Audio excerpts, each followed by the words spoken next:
My name is Xerxes Johnson, and I'm 78 years old. For most of my life, I've kept a story locked away inside me, a story so heavy it feels like it's turned my bones to lead. Some folks say that identical twins can feel each other's pain, that they share a soul. Well, for me and my sister Xanthi, we shared something else entirely. A curse that came dressed up as a savior. We were born back in 1947, right here, in this little town, in Alabama. A place where the air gets so thick and heavy in the summer, you feel like you're drinking it instead of breathing it. This town, it ain't changed much. The bell from the First Baptist Church still rings out every Sunday. A sound so pure it almost makes you forget the secrets hidden behind folks' screen doors. In the mornings, you can still smell the coffee brewing down at the diner and the sweet scent of honeysuckle climbing up the porch railings. But underneath all that sweetness, there's a current of judgment that runs deeper than the creek out past Miller's farm. It's a town of whispers, of sideways glances over picket fences, a place where a reputation, once broke, can never be mended. I oughta know, Xanthi and me, we were so alike you couldn't slip a piece of paper between us. Our own mother, bless her heart, she gave up trying to tell us apart not long after we were born. She'd just call out, "You girls," and one of us would answer. It felt like we were two halves of the same person, two branches growing from the same trunk. Our world was small and safe, just the three of us after our daddy passed from a fever. God rest his soul, he was a good man, a simple man. And then, when we were 9 years old, Earl came along. To our mother, and to the whole town, he was like a character straight out of a storybook. He owned the biggest farm in the county, had a laugh that boomed all the way across the town square, and everyone, I mean everyone, respected him. When he asked our mother to marry him, it felt like God himself had answered her prayers. She cried tears of joy, telling us our troubles were over. We moved into his big white house on the hill, the kind with a porch that wrapped all the way around. It felt like a dream. But I learned early on that some dreams are just nightmares, wearing a pretty dress. He gave my mother a beautiful house, a new car, and a life free from worry. And in return, she gave him us. We didn't understand it then, but we were the payment. We were the silent part of the deal, the terrible price for our own salvation. A secret like that, it don't just sit quiet.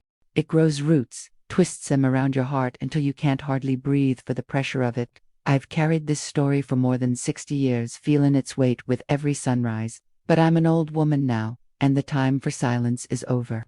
If you've got the heart to hear what I've kept locked away for so long, well, I hope you'll stick around.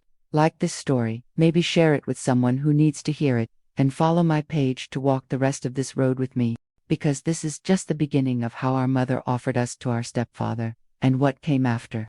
That big white house on the hill. From the road, it must have looked like a picture of prosperity. It was supposed to be our palace, the place where all the hurts of our past were going to be healed. At first, Xanthi and I, we tried to believe it. We'd run through the fields behind the house, the tall grass tickling our legs, and pretend we were princesses in our own private kingdom. The house itself was full of wonders. We'd never known a real icebox that kept milk cold, carpets so soft you wanted to lay down and sleep on them, and more rooms than we knew what to do with. But a big house just means there are more places for shadows to hide. And it didn't take long for the biggest shadow of all to fall over us, a shadow that smelled of cigar smoke and whiskey. That was the shadow of Earl. He started slow, the way a spider tests the edges of its web before it moves in for the kill. It began with little things, things you could almost convince yourself were normal if you tried hard enough.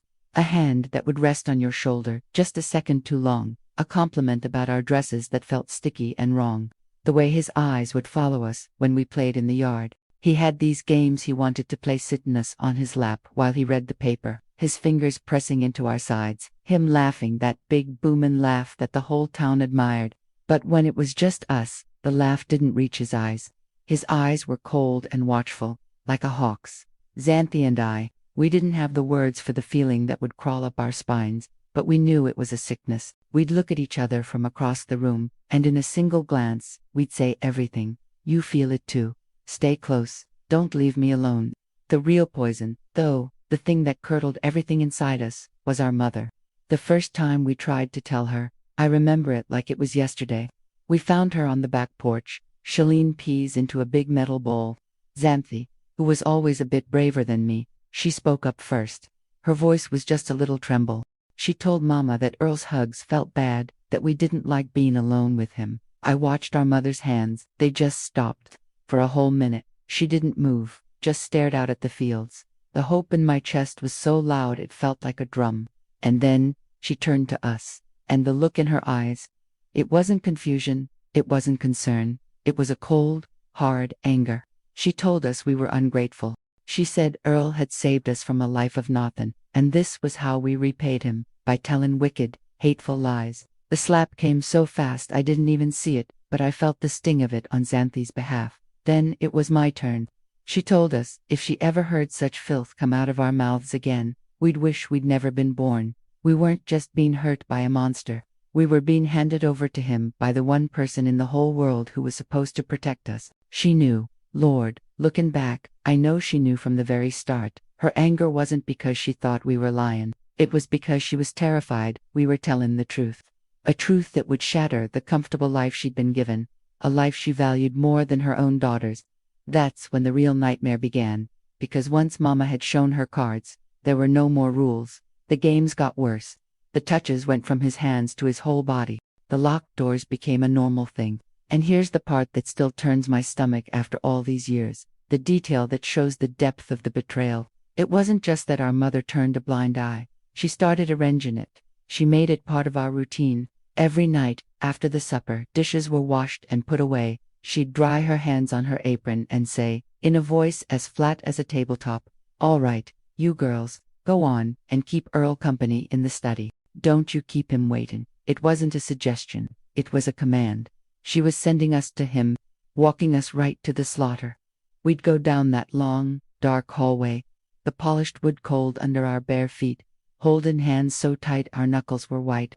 The smell of his pipe tobacco would get stronger with every step, a smell I still can't stand to this day.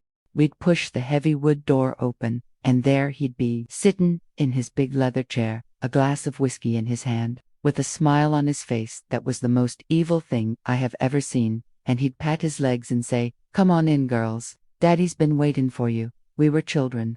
We thought the whispers and the cold touches and the fear in our mama's eyes were the worst of it. We had no idea how deep the darkness in that man's soul really went, or how far our own mother would go to keep her palace.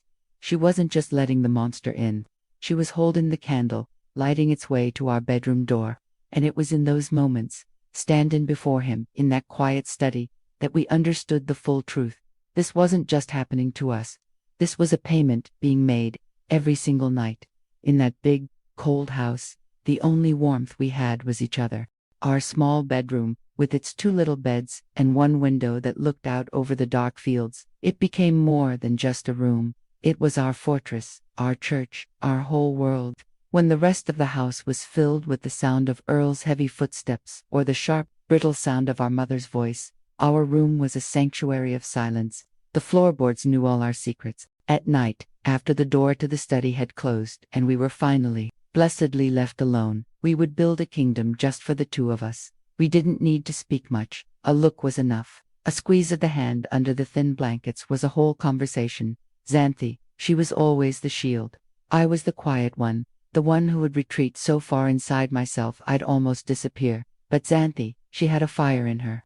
I saw it in her eyes. When Earl's gaze would linger on me, she'd do something to draw his attention, waspel a glass of milk on purpose, ask a loud question, or even fake a coughing fit. She'd step in front of me, talking, the heat, the anger, the focus.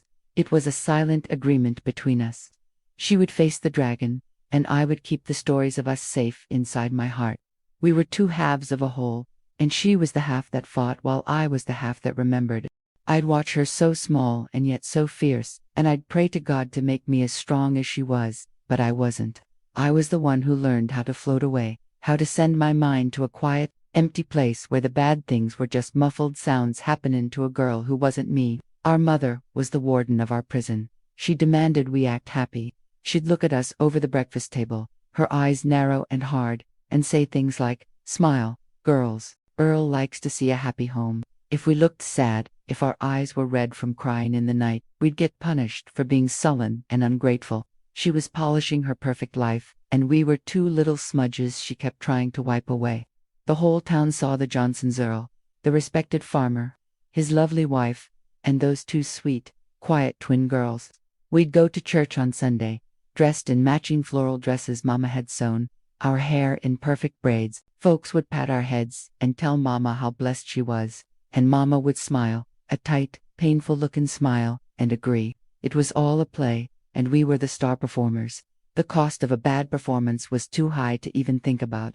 The relationship we had, me and Xanthi, it wasn't just sisterhood. It was something fiercer.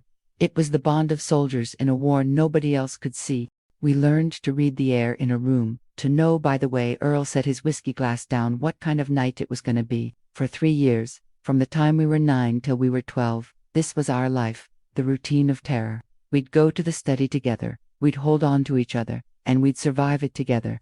The one single piece of comfort I had in all that darkness was that I was never truly alone in it. Xanthi was there. Her presence was the only thing that kept me from shattering into a million pieces. And then came the night that he took even that from us. It was a cold night. I remember the wind howling outside, rattling the window panes. We had done the dishes, and Mama gave us the usual order, her voice empty of all emotion.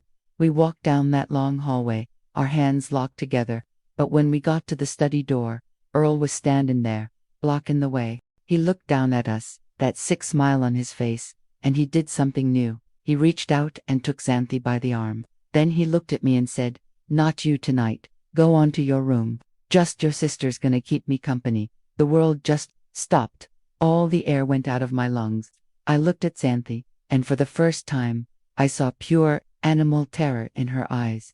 She tried to hold on to my hand, but he was too strong. He pulled her into the study, and he shut the heavy oak door right in my face, leaving me alone in the hallway. The click of the lock turning was the loudest sound I'd ever heard.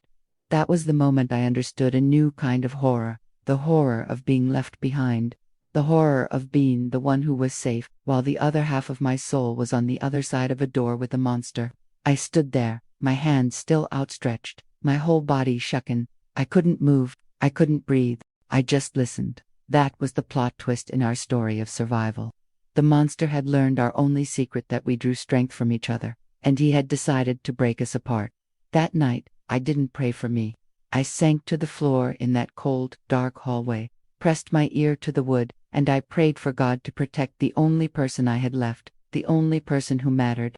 I just waited, listening to the muffled silence, wondering what version of my sister was going to come back out when that door finally opened. After the night he split us apart, something inside our kingdom of two broke. The walls were still there, but we knew the monster could kick the door down whenever he pleased. The tension in that house grew so thick you could have cut it with a knife. Our life became a series of tense, ticking moments. Just waiting for the clock to strike supper time. Waiting for Mama's empty-eyed command. Waiting for the walk down that hallway. The encounters with Earl were no longer a shock. They were a grim, suffocating routine. I learned to perfect the art of leaving my own body. I'd fix my eyes on a crack in the ceiling or the pattern in the wood grain of the floor, and I would pour my whole self into that tiny detail. My mind would go there, to that safe, dead place, while he did what he wanted with the shell I left behind. My internal world, which had once been a refuge, was now a battleground. There was the part of me that was still a child, a girl who wanted to believe in the goodness of God and the love of a mother. That part of me would cry out in the night, begging for a rescue that never came. Then there was the other part, the part that was old before its time. That part knew the truth. God wasn't listening, and our mother was the one who had bolted the door from the outside. The fight between those two sides of me was constant. I'd catch my reflection in a window pane and see a stranger-looking baka, pale girl with dark, hollowed-out eyes.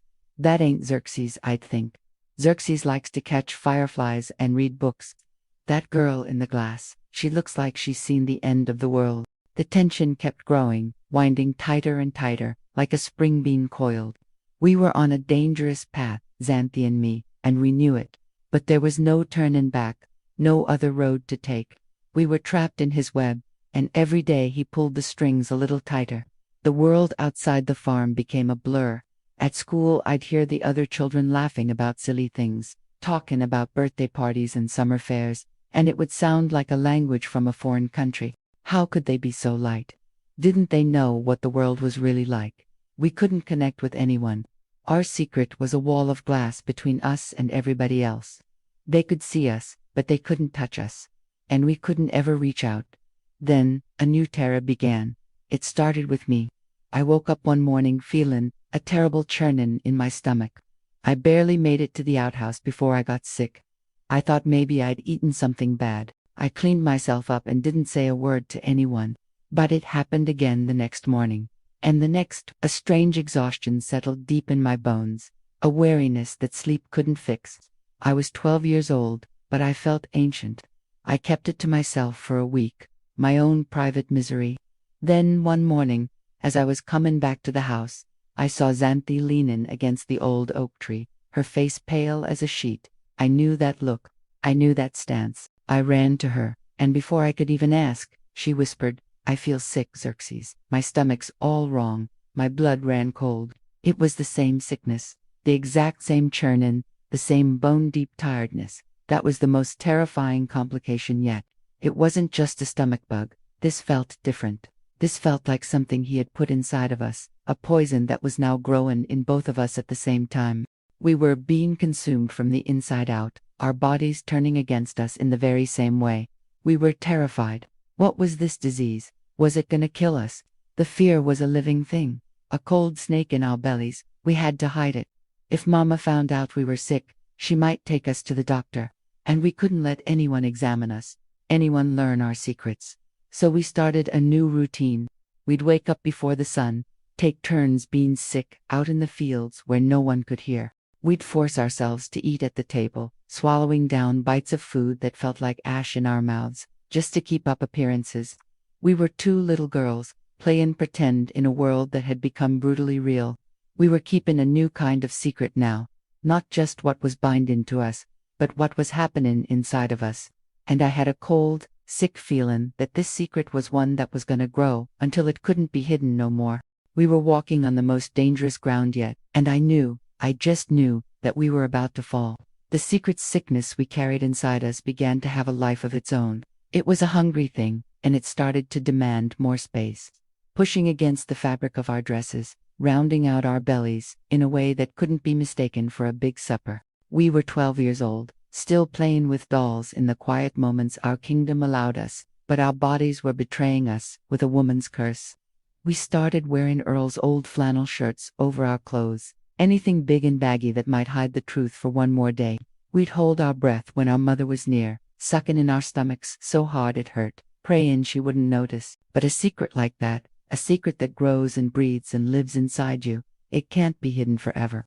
The day of reckoning was coming. We could feel it in the air. It happened in the kitchen. It was late afternoon, and the sun was streaming through the window, catching all the little dust motes dancing in the air. It was a peaceful-looking scene, but there was no peace in that house. Mama was standing at the counter, knitting dough with a vengeance, her knuckles white. She hadn't said a word to us all day. Xanthi and I were sitting at the table, trying to be invisible. Then, she stopped. She wiped her flour-dusted hands on her apron and turned to face us. The look in her eyes made my heart stop cold. It wasn't angry, not yet. It was something worse. It was a cold, hard calculation. She had known for weeks. We saw it right then. She'd been watching us witten. She walked over to the table and stood there, looking down at us. Her shadow fell over us, blocking out the sun. My hands started to tremble, and I hid them in my lap. She didn't have to ask the question. Her silence was the question. After a long, terrible moment, she finally spoke, and her voice was as flat and sharp as a shard of broken glass. She said, "So, you girls decided to go and ruin yourselves." It wasn't a question. It was a sentence being handed down. We didn't answer. What could we say? The truth was unspeakable. The lie was unthinkable. We just stared at our laps, the silence in the room so heavy it felt like it was crushing my chest. And then, the true horror began. She didn't scream at us for what he did. She didn't cry for her broken little girls. No, she started to build a story. A lie so wicked, so twisted, it could have only come from the deepest pit of a selfish heart. She told us that she knew what we'd been up to. She said she wasn't a fool, that she knew we'd been sneaking out, meeting boys from town down by the creek. She painted a whole picture for us, her voice getting stronger with every word. She described how we had been whoring around, how we had no shame, and how we had brought this disgrace upon her house. She said that Earl, that good, kind man, had been worried sick about us, and now his good name was going to be dragged through the mud because of our sin. I looked up at her, my mind reeling. I was trying to understand. She was blaming us. She was talking the crime that Monster had committed in the dark of his study, and she was pinning it on us like a medal of shame for the whole world to see. It was a move of pure, evil genius. It protected him completely. It protected her and her comfortable life, and it made us, his silent victims, into the guilty ones. It was the ultimate betrayal. He had broken our bodies, but in that moment, our mother, she took a hammer and shattered our souls. The last little glimmer of hope I'd been holding on to, that maybe, just maybe, she would one day save us, it died right there on that sun-drenched kitchen floor. This was the moment my childhood ended for good. My heart was beating so fast I thought it would burst, but the rest of me went cold and numb. I looked over at Xanthi, and she was crying, silent tears just rolling down her cheeks, but I couldn't cry. My tears had frozen solid inside me. This part of the story, it's a hard one to tell. It's a corner of my memory I don't visit often. If you're still listening, if my voice is still reaching you, I hope you'll subscribe and stay with me. Because what comes next, what comes from this wicked lie, is the part I can barely speak of even now. We were no longer just the victims of a monster. Our own mother, with her cold eyes and her calculated lies, was about to stand before the town and turn us into the villains of our own story. And we had just turned 12 years old. After that day in the kitchen, the air in the house changed. The lie our mother had built hung in the air, thick and suffocating like smoke from a fire you can't put out. There were no more accusations, no more shouting. There was just a cold, heavy silence, the kind that follows a death sentence. We were now officially ruined girls. Our mother treated us with a chilly disgust, as if we were something she'd scraped off the bottom of her shoe. Earl, on the other hand, he seemed pleased. He'd look at us, a smug, satisfied little smirk on his face. He had taken everything from us, and our own mother had handed him a certificate declaring him the innocent party. The first time we had to go into town after that, I thought I was going to be sick right there on the main street. Mama needed supplies from the general store, and she paraded us down the sidewalk like two prisoners of war. It was then we understood how busy she'd been. The whispers started the moment we stepped out of the truck. They followed us like biting flies. I saw Mrs. Gable, who used to give us peppermint candies, pull her own daughter behind her skirt as we passed. The men sitting on the bench outside the hardware store, they stopped Tokan and just stared, their eyes full of a greasy kind of pity and contempt. Inside the store, it was worse. The air crackled with judgment. Every person who looked at us, their eyes would flick down to our bellies, which we were trying to hide under those baggy shirts. We weren't Xerxes and Xanthi anymore. We were a scandal. A cautionary tale whispered from mother to daughter. I kept my eyes glued to the floorboards, the worn wood a map of my own shame. But Xanthi, I felt her hand find mine, and her grip was like steel. I risked a glance at her. She wasn't looking at the floor. She was staring straight ahead, her chin held high, her eyes fixed on some point no one else could see. She was broadcasting a message that only I could receive. Let them look. We are still here. In that moment, surrounded by all that hate, my sister's courage was the only thing that kept me from crumbling. She was still a shield, not against Earl anymore, but against the whole world. The immediate consequence of our sin was that our world shrank until it was nothing but the borders of that farm. One evening, Mama informed us, in that same flat voice, that we would not be returning to school. She'd already told the principal we were suffering from a female ailment and needed to stay home. I felt a wave of dizziness. School, it was the one place where for a few hours a day, we could almost pretend to be normal. It was our last little window to the outside world, and she was nailing it shut. I thought she meant to hide us away in our room, to let us waste away in the shadows until the shame had passed. I was wrong. Her punishment was far more cruel, far more public than that. That was the new obstacle, the twist we never saw coming. We weren't going to be hidden. We were going to be put on display. The very next morning, she woke us before dawn. She told us that idle hands were the devil's playthings, and since we had so eagerly played with the devil, our hands would now be put to God's work. She sentenced us to labor. We were to work the farm, alongside the hired hands. Our job was to earn our keep and work off the sin we had brought into her home. The work was brutal. We were 12 years old, our bodies already strained and sick from the secret they carried, and we were tasked with chores meant for grown men. We mended fences under the blazing Alabama sun, our hands getting raw and blistered on the wire. We hauled buckets of water until our arms felt like they would pull right out of their sockets. We weeded the endless rows of the vegetable garden, our backs aching, our faces caked with dirt and sweat. Earl would sometimes come and watch us, lean in against a fence post, smoking one of his cigars, that same triumphant smirk on his face. He was the master of the plantation, and we were his new slaves. Our mother would watch from the porch, her face a mask of righteous duty. She was showing the world, and us, that she was a good mother, a stern mother, punishing her wayward daughters. The whole town could see us toiling in the fields. It was a perfect piece of theater. I didn't think it was possible to feel more hopeless than I had in that kitchen, but I was wrong. This was a new kind of hell. Before, the abuse was a secret horror in the dark. Now, our punishment was out in the open, under the unforgiving light of day. We weren't just prisoners in that house anymore.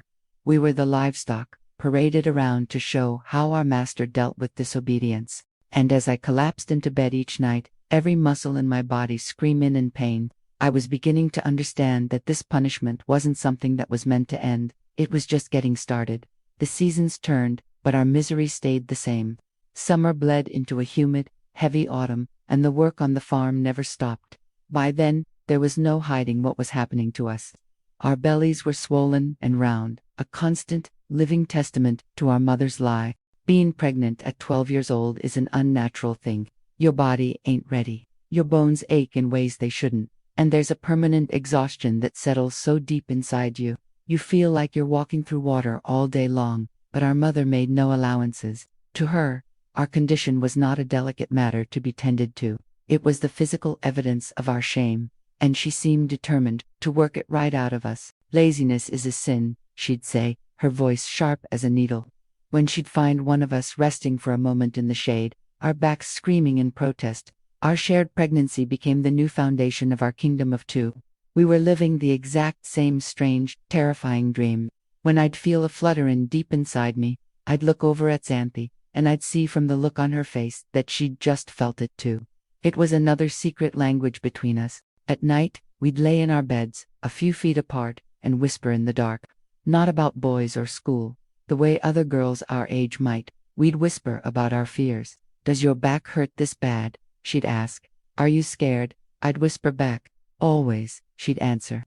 And in that shared fear, there was a strange comfort. The world had abandoned us, but we still had each other. We were two lifeboats tied together in the middle of a storm, and now we were each carrying a tiny, innocent passenger. The complication we never saw coming arrived on a Sunday. We thought our mother's punishment was confined to the farm, that our public shaming was limited to the whispers in town, but she decided our penance needed a bigger stage. She decided it needed God as a witness. She forced us to go to church. It had been months since we'd been, and the thought of it filled me with a dread so powerful it made my stomach churn. She dressed us in our old Sunday dresses, which no longer fit right. The fabric stretched tight and ugly across our swollen bodies. It felt like she was deliberately making us into a spectacle. Walking into that church was the hardest thing I'd ever done. Every eye in that congregation turned to us. The singing stopped for a second. The air became thick with unsaid things. We were a living, breathing scandal. Mama gripped our arms, her fingers digging into our skin, and marched us all the way to the front pew. She made us sit right there, under the pulpit, where no one could miss us. Earl sat beside us, his face a perfect mask of solemn concern. He looked like a man bravely enduring a great family tragedy. I wanted to vomit. That's when the real ambush happened. The plot twist wasn't a secret being discovered. It was a secret being twisted into a weapon and used against us by the one man who was supposed to represent forgiveness. Preacher Davis got up to the pulpit. He was a big man with a booming voice that usually spoke of love and redemption.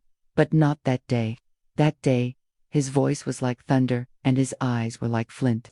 He never said our names.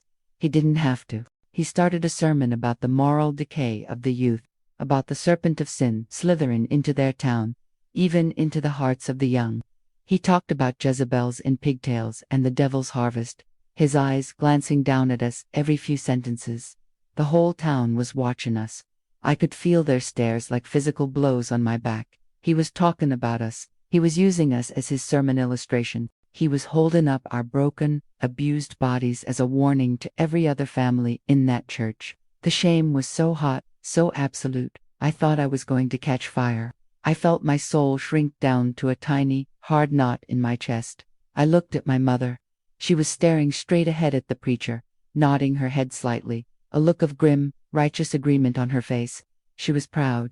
He was confirming her story, sanctifying her lie from the pulpit. We walked out of God's house that day feeling like we'd been cast straight out of heaven's gates. The townspeople parted for us, their faces a mixture of pity and disgust. No one would meet our eyes. We were lepers. I finally understood. The farm wasn't our only prison. The whole town was our prison now. The whole world was our judge. And I realized the babies we were carrying, they weren't just secrets anymore. They were sins made flesh. They weren't going to be born into a family. They were going to be born into a sentence, a punishment that had been handed down by the whole community before they even had a name. The last months of that year were a long, slow crawl through hell.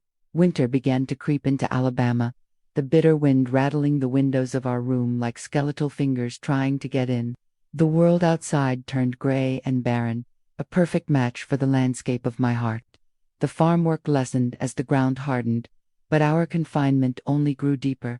We were too big to be seen by any visitors, so our mother kept us mostly indoors, like a dirty secret she was tired of explaining. Our world became the four walls of our bedroom. The physical misery was constant. Our backs were in a permanent state of screaming, our ankles were swollen, and every movement was a chore. We were two children trapped inside the bodies of exhausted, pregnant women. In the endless, quiet hours, a new kind of fear began to fester. What was going to happen when the time came? We asked our mother once. Xanthi, brave as always, cornered her in the kitchen and asked what the plan was. My mother looked at her with cold, empty eyes and said, "The same thing that happens with any animal on this farm. Nature will take its course. Now get out of my sight." That was it. No doctor, no midwife, no comfort. We were to birth these babies like livestock in a barn, alone and in the dark. The risk was no longer just about shame. It was about death. We both knew it. We could die. The babies could die, and it felt like nobody in the world would even care. It was during this time that I discovered a new layer to our shared secret, a truth about my sister that shifted the very ground beneath my feet. I had built my fortress inside myself by going numb.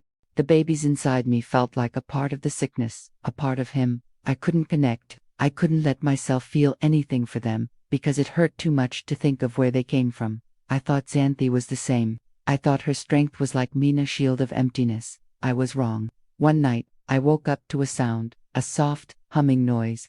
The moon was bright, and it cast a pale light across our room. I turned my head and saw Xanthi sitting up in her bed, her back to me.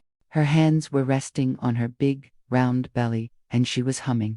It was a lullaby our real father used to sing to us when we were little, a tune I hadn't heard in years. She was humming it to her baby.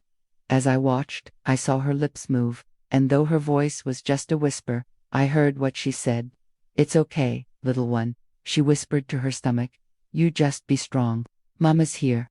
A few nights later, I finally got the courage to speak of it. "You talk to it," I whispered across the dark space between our beds. She was quiet for a moment, then answered, her voice fierce and clear. "He's not an it, Xerxes. He's a he. He's my son. How can you, ... I trailed off, not knowing how to ask the real question. How can you love something that came from so much hate? She knew what I was asking. "Because Earl doesn't get to own this baby," she said, her voice trembling with a strength I couldn't comprehend. "He put this baby here, but he don't get to claim him. This baby grew in my body, from my blood. He is mine. He is not his father's sin. He is my son." That was the revelation that shook me to my core. All this time, I thought we were surviving the same way, to mirror images of pain, but we weren't. I was retreating, disappearing, trying to survive by feeling nothing. Xanthi was fighting back. She was building a wall of a mother's love around her child before he was even born. She was claiming him, loving him, with a ferocity that defied the horror of his creation. It made me feel broken. It made me feel guilty. Was she stronger than me? Or was I just more of a coward? I looked down at my own belly, and all I felt was a cold, terrifying emptiness. The discovery didn't bring us closer. For the first time, it made me feel utterly alone in my own half of our shared nightmare. The risk of losing everything felt more real than ever. I could lose my life in childbirth. I could lose my sister. But in that moment, I felt like I had already lost a part of myself that Xanthi had managed to hold on to. And then, in the dead of a cold November night, the time for thinking was over. I was jolted awake by a sharp, clenching pain deep in my body, a pain that stole my breath. I gasped. In the moonlight, I saw Xanthi's eyes were already wide open, fixed on me. Her face was a mask of fear. She gave a tiny, almost imperceptible shake of her head. She had felt it, too. At the same time, the waiting was over. The sentence was about to be carried out. The babies were coming, and we were completely, terrifyingly on our own. The world shrank to the four corners of our little room and the geography of our own pain. The first pains that had woken us were just little warning shots. The real battle began soon after. It was an overwhelming, monstrous thing, a tide of agony that would rise up, consume us whole, and then recede just long enough for us to gasp for breath before it came for us again. We were 12 years old. We knew about Berthan from seeing it with the farm animals, a messy, noisy business that happened in the barn. We had no idea how to handle our own. There were no clean cloths, no hot water, no one to tell us what to do, no one to say if the sounds we were making or the things we were feeling were normal. There was only the cold, indifferent moonlight, the thin, scratchy blankets, and each other. The house around us was a tomb. Our mother and Earl were asleep in their warm bed down the hall, their sleep undisturbed by the fact that two children were fighting for their lives just a few feet away. Their silence was the cruelest sound of all. At one point, in the depths of a pain so sharp I thought my body would split in two, I think I cried out for her. "Mama," I whimpered, the word a ghost on my lips. The only answer was the howling of the winter wind outside. In that moment I knew with a final, crushing certainty that the girl I had called Mama was truly gone. We were more alone than any soul in God's creation. Hours bled into one another. We lost all track of time. There was only the rhythm of the pain. We tried to help each other. When a wave would take Xanthi, I'd crawl across the floor and wipe the sweat from her forehead with the hem of my nightgown. When I would start to tremble and weep, she'd grab my hand, her grip surprisingly strong, and hold on till it passed. But the tide was too strong. We were two tiny boats being smashed against the rocks, and I could feel myself starting to break apart. The pain was too big. The fear was too vast. My old trick, sending my mind away, it wasn't working right. This time, as my spirits started to float up to the ceiling, it didn't feel like a temporary escape. It felt like it was leaving for good. I was letting go. I was tired of fighting. I wanted it to be over. I was drifting away, the sounds of my own pained breaths growing distant, when I felt a sharp grip on my arm. It was Xanthi. She had pulled herself close to me, her face just inches from mine. She was in as much agony as I was, her face pale and slick with sweat, but her eyes were on fire. "Xerxes," she hissed, her voice a raw, desperate rasp. "Don't you go. Don't you leave me. You listen to me." I was too weak to answer. I just looked at her. "You listen," she repeated, shaking me a little. "When this is over, when we get out of here, we're gonna do something. You hear me?" I didn't know what she was talking about. Get out of here. It was a fantasy. "We're gonna see the ocean," she whispered, her voice fierce, painting a picture in the middle of our hell. "We're gonna stand right by it, and we're gonna feel the water on our feet and the salt spray on our faces. We're gonna watch the sun come up over it. It's big, Xerxes, bigger than all of this. Bigger than this house, bigger than this town. It can wash anything clean. You and me, we're gonna see it. An object from the past, a hidden truth. The revelation that saved me was none of those things. It was a dream of the future, a tiny, impossible seed of hope planted right in the middle of Death Valley by my dying sister, the ocean. I'd only ever seen pictures of it in a book at school. But in that moment, Xanthi made it real. It was a destination. It was a reason. It wasn't just about surviving the next contraction anymore. It was about surviving for the salt spray on my face. It was the most unexpected thing, a defiant scream into the face of despair, and it changed everything. It pulled my spirit back down from the ceiling and slammed it back into my body. It gave me something to fight for. Xanthi's vision became our anchor. We held on to that single, shimmering image as the hours continued to grind us down. The pain was still a relentless tide, but now we had a tiny piece of driftwood to cling to. And then, as the first pale gray light of dawn began to touch the window, the tide changed. A new kind of pain arrived, a new pressure, a finality. I looked at my sister, her face a ghostly white in the morning twilight, and we both knew. There was no more waiting. This was the end of the battle, one way or another. The babies were being born into the cold, dark silence of that room, and God Himself didn't know if we'd live to see the morning. The dream of the ocean was the only thing that kept my head above the water as the final waves of pain crashed over us. The world was nothing but instinct and agony. Time ceased to exist. There was only the singular, animal focus of bringing a new life into the world. Xanthi went first. I watched my sister, my other half, transform into something primal and fierce. She didn't scream. She made a low, guttural sound with every push, her entire being focused on the task. She was fighting, not just against the pain, but for the life of the son she had already claimed as her own. And then, with a final, shuddering cry, he was there. A messy, slippery, living thing, born into the cold silence of our room. For a moment, he didn't make a sound. A new terror, sharp and cold, pierced through my own haze of pain. Was he alive? Xanthi, running on nothing but a mother's will, fumbled with the baby, clearing his mouth with her finger. And then it came. A thin, wavering cry that cut through the silence like a bolt of lightning. It was the most beautiful sound I had ever heard. It was the sound of a battle won. That cry was our victory flag. We had done it. A baby was alive. The difficult decision we made in that moment wasn't a thought. It was an action. Despite the pain, despite the blood and the exhaustion, we became mothers. Xanthi cradled the baby to her chest, her body trembling. I managed to rip a long strip from the bottom of my nightgown, and we cleaned him as best we could. He was so small, so perfect.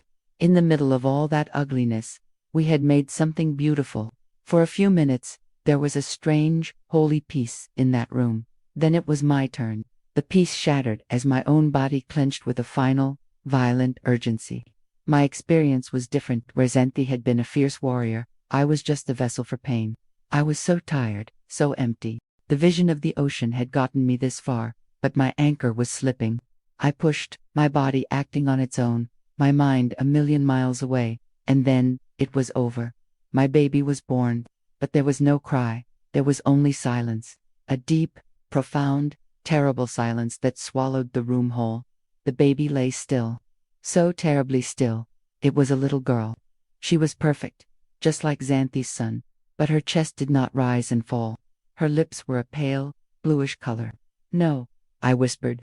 Xanthi, holding her own crying infant, crawled over to me. She took my baby, her little girl, and tried everything she had just done for her son. She cleared her mouth, she rubbed her back, she blew tiny puffs of air into her silent lips. Nothing. The silence was absolute, final. We had been two halves of the same soul, walking the exact same path of suffering for years. But in that cold, gray dawn, our paths violently diverged. My sister looked at me, her eyes full of a pain that mirrored my own, but in her arms, she held a warm, living, breathing child. My arms were empty. She had walked into the kingdom of motherhood, and I had walked into a graveyard for one. The bond between us was still there, but a chasm had opened up between us, a chasm of life and death that I didn't know if we could ever cross. It was only then, after the battles were over, lost and won, that our mother appeared. The door opened, and she stood there, taking in the scene, the blood, the mess, the two exhausted children, the one crying baby, and the one silent one. Her face showed no shock, no pity, no grief. It showed logistics. She was a farmer surveying her livestock. She walked over and looked down at my little girl. "Well," she said, her voice devoid of any emotion, "I suppose that's one less complication." That was it. That was the eulogy for my daughter. One less complication. That was the twist that prepared the world for what came next. My mother's cold, pragmatic cruelty. She took my baby from my arms, wrapped her in an old burlap sack, and walked out of the room without another word. She was a problem to be disposed of. She told Xanthi to keep her son quiet and out of sight. The world was not to know of him yet. And as she left, leaving me and my sister in the bloody, silent aftermath. I knew a new chapter had begun. The chapter where Xanthi had a reason to live, a reason to fight, a reason to dream of the ocean. And I was a ghost, haunted by the silence, with nothing left in the world to lose. The years that followed the births were a long, gray smear of time. Life settled into a new, even more twisted kind of normal. My grief for my daughter was a stone I carried in my chest, a permanent, cold weight that reminded me I was a ghost. Xanthi, on the other hand, was fiercely alive. She was a mother, and that purpose gave her a strength that I both admired and envied. She had her son, a bright little boy named Samuel, and in the years that followed, Earl's evil continued, and she had 2 more children, a little girl, and then another boy. Our room, once a kingdom for 2, was now a crowded, secret nursery, filled with the hushed sounds of children who had to learn to be quiet before they could learn to walk. The abuse never stopped. It was just a fact of life, like the sun rising. My numbness became my shield, a thick wall of fog that kept me from shattering completely. But for Xanthi, something was changing. I could see it in her eyes. Her fierce, protective love for her children was turning into a desperate, frantic terror. She was 16 years old, pregnant with her 3rd child, and she was starting to look like a trapped animal, pacing the confines of a cage that was getting smaller every day. The breaking point came on a Tuesday. Earl, in a drunken temper, raised a hand not to us, but to little Samuel, who was crying too loud. Xanthi moved so fast she was a blur, putting her own body between her son and that monster. Earl just laughed and walked away, but I saw the look on Xanthi's face. It was the look of a decision being made. The final line had been crossed. That night, the climax of our whole shared life arrived. She woke me in the dead of night, her hand on my shoulder. The room was dark, but I could see her silhouette against the window. She was dressed. Beside her was a small bundle. It was Samuel, asleep, wrapped in a blanket. "Xerxes," she whispered, her voice choked with tears. "I have to go. I'm leaving." The words hit me like a physical blow. "No," I breathed. "No, Xanthi, you can't. Where will you go? Take me with you." "I can't," she sobbed, her whole body shaking. "I'm so sorry. I can't. I've got Samuel, and I'm already so big with this new one. I can't take you to." I started to beg, the words tumbling out of me. "Please, I'll help. I'll carry him. Please don't leave me here alone." "You don't understand," she said, her voice cracking. "You're stronger than me, Xerxes. You always have been. You know how to go away inside. I can't do that anymore. He's going to kill me, or he's going to start on the children for good. I have to get them out." Then she looked toward the small cradle in the corner where her youngest, a baby boy of only 8 months, was sleeping. "He's sick," she whispered. "He's got a fever. He wouldn't survive the road. I can't take him." In that moment, the world tilted on its axis. She was leaving her baby. She was leaving me with her baby. She saw the look on my face, and her expression crumbled. She grabbed my hands, her skin cold and damp. "This is the twist, Xerxes. The one thing that might save us. I promise you," she said, her eyes boring into mine, trying to pour all her conviction into me. "I swear on my life, on Samuel's life, I will come back for you. I will get settled, I will find a way, and I will come back for you and the baby. You just have to be strong for me. Keep him safe for me, please." Her promise hung in the air between us.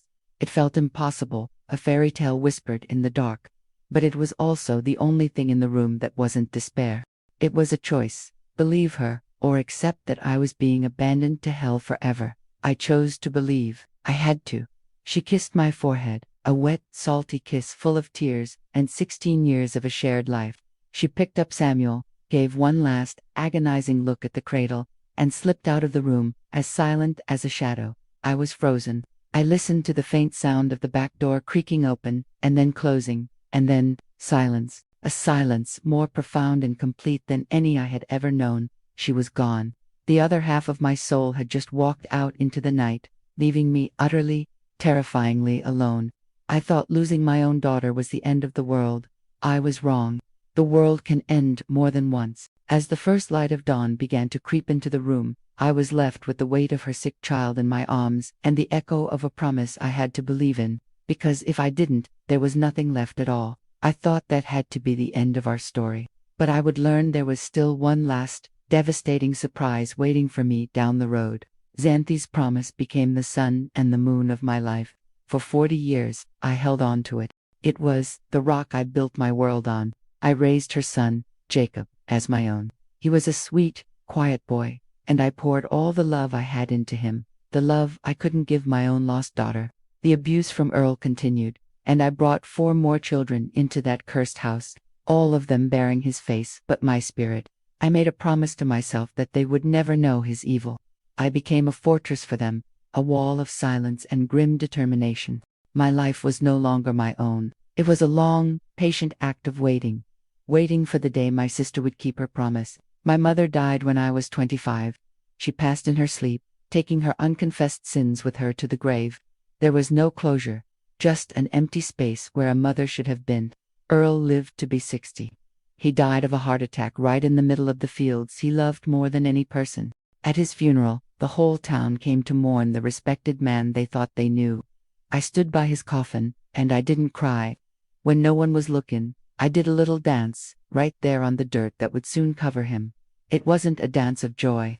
It was a dance of freedom, of a chain finally rusting through. But even with him gone, I was still a prisoner, left alone with 5 children, no education, and no money. I became their mother, their father, a ghost of myself, all for the sake of a promise. Then, 10 years ago, there was a knock on my door. I opened it to find a man standing on my porch, a man about 40 years old with kind, sad eyes that looked hauntingly familiar. In his hand, he held a faded photograph of 2 little girls in matching dresses, me and Xanthi. It was Samuel, the boy my sister had carried into the night all those years ago. He had been looking for me for years. He came inside, and he told me everything. He told me that his mother, my Xanthi, had made it out. She had changed her name, met a good man who loved her, and had more children. She had built a whole new life, a happy life, in a town 1,000 miles away. A life that had no mention of me, or Jacob, or the hell we had shared. A bitter, angry poison filled my heart. She had made it, she was happy, and she had left me behind. She had broken her promise. Samuel then told me the reason he'd found me. My sister, the other half of my soul, had died of cancer 2 years earlier. Before she died, she had written me a letter she never found the courage to send. Samuel pulled it from his coat pocket, the paper old and soft, and he handed it to me. And as I read the spidery, faded words my sister had written, the world broke for the final time. This was the last surprise. The final, most devastating plot twist of all. She hadn't forgotten. She hadn't abandoned me. She had tried to come back. She wrote that she tried to return 3 times. The first time, a year after she left, she got as far as the next county over. But she heard from someone that I was pregnant again. She thought it was too late, that I had a new life now and wouldn't leave. The second time, a few years later, our mother was still alive. Xanthi had called the house, and Mama had answered. She had threatened to call the police and have her arrested for abandonment if she ever showed her face again. The third time, that was the one that shattered my soul. It was years later, after Mama had died. She drove all the way back to our town. She was going to knock on my door, but she saw me first. She saw me in the town market, surrounded by all 5 children. She watched from a distance as I bought flour and sugar, as I wiped a child's nose and settled a squabble. And what she saw, she wrote, was a woman who looked capable, strong, and happy. She thought I had chosen that life. She thought I had moved on and built a family, that I didn't need her anymore. She couldn't see the prison bars around me. She couldn't see the ghost inside my eyes. She saw a stranger who looked like her sister, and her courage failed her. She turned her car around and drove away for the last time. The anger I had felt toward her, the decades of bitter resentment for a broken promise, it all dissolved into a grief so vast it had no sound. She hadn't abandoned me. We had been failed. We were 2 victims of a world that had given us no good choices. A world that had tricked her into thinking my survival was a choice, and not a life sentence. This is how a life can be stolen, not just by a monster, but by the silence and the secrets that follow. I learned that the deepest wounds aren't the ones that bleed. They're the ones that change the shape of your soul, that trick you into believing you're enemies when you were soldiers in the same war all along. I don't hate my sister. I hate the world that made us choose between saving ourselves or saving each other. If my story has moved you, if it has touched a place in your heart, then you've given this old woman's past a meaning I never thought it could have. For most of my life, I felt like a forgotten soul, and I know there are so many other stories out there, just waiting to fade in the dark. If you'd like to help keep these memories alive, to build a place where they won't be forgotten, I ask you to please subscribe to this channel. It lets me know that you're out there, and that you'll be here for the next story that needs to be told. I'm still here, and I want to know that my words have reached you, that my life, with all its pain, has meant something beyond these four walls. Tell me, what city are you watching this from? I'd love to know how far my story has traveled.